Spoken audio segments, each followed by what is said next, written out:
ছাত্র জনতার আন্দোলনে স্বৈরাচারী সরকারের পতন ঘটলেও দেশের বিরুদ্ধে অব্যাহত গভীর ষড়যন্ত্র। এই মন্তব্য করেছেন বিএনপির স্থায়ী কমিটির সদস্য এবং দলের ত্রাণ সংগ্রহ কমিটির আহ্বায়ক এজেড-এম জাহিদ হোসেন।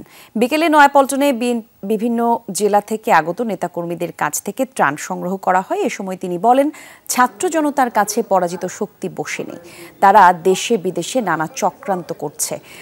শ্রীলঙ্কা আবারও রপ্তানিতে শীর্ষে।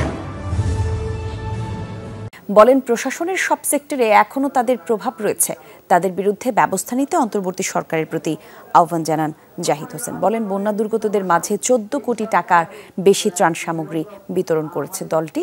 জানান, মেডিকেল টিম গঠন করে এলাকাগুলোতে ড্যাব এবং জিয়াউর রহমান ফাউন্ডেশন চিকিৎসা সেবা অব্যাহত রেখেছে।